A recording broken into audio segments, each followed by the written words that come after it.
You know, they say social media can be a great way to stay connected, but our next guest says it also can impact your brain.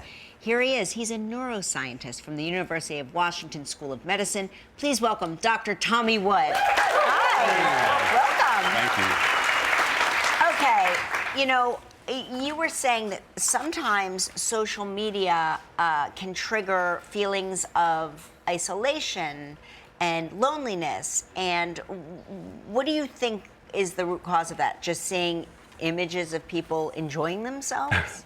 So I think it's worth stating first that you remember 20 years ago when social media was about connecting with family and friends and sharing photos. So it could be a good thing in our lives because that kind of social connection is really good for the brain.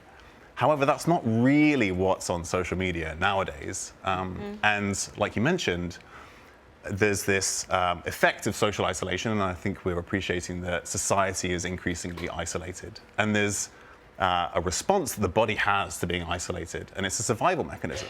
But we also activate that survival mechanism when we are socially stressed. And we are socially stressed through social media through a couple of ways. One is seeing other people having fun, so like FOMO actually activates stress responses, activates inflammation in the body. And as part of that survival mechanism, but now it's sort of out of place. And then the other part of that is that when we see people who are richer than us, they have better looking bodies than us, right? They're more successful than we are. But that's all of social media, that's right? all of social because there's so media. many apps that can make it so that you're better looking than everyone and that you're richer than everyone. Isn't that right? That's exactly right. And so then that activates those same pathways, and that can then negatively affect our brains. How about negative interactions on social media? How does that affect the brain? Yeah, so this is the sort of two-sided coin of social media. One is that we spend time on social media. We're not having these close interpersonal connections in real life. We're not spending time with people. But then we're also exposing ourselves to so much more negativity than we'd normally be exposed to, right? You know, back 100 years ago, you might have one person in a day who was just kind of negative, and you had to kind of shrug off their comments. But now it's hundreds of people or thousands of people. You send a fax. Yeah. to message you. Or a letter. Or write a letter. Yeah, well, they'd have to do it in person. But now it's instant, continuous.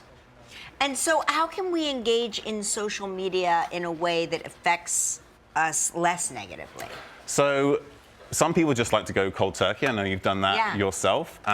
If you have a very close connection to your social media, that could be stressful initially. Sometimes it takes several weeks for you to get used to the idea that you're not on social media anymore, but then actually you feel much better afterwards. You can just decrease notifications, so you're not constantly being told by Facebook or Instagram that you have something to respond to.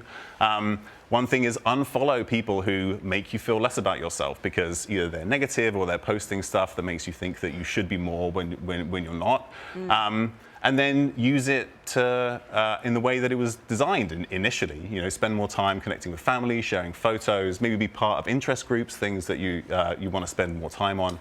And then it can also be a mental break. Just let it be a relaxing thing, but just have it not affect you in the other ways. Can social media affect the way the brain learns things?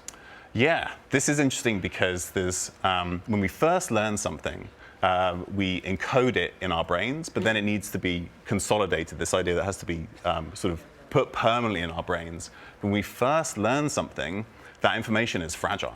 And they've shown that if you learn something, say a language or a new skill, if you then immediately go and do something else, like scroll through social media, you start to interfere with that learning. Wow. That explains why I can't learn another language on Babbel. Because you're always off to the next thing. Because I'm always off to the next thing. This was great. Smart. Thank you so much. Go to our website for all of these great tips and more. And we'll be right back. Appreciate it.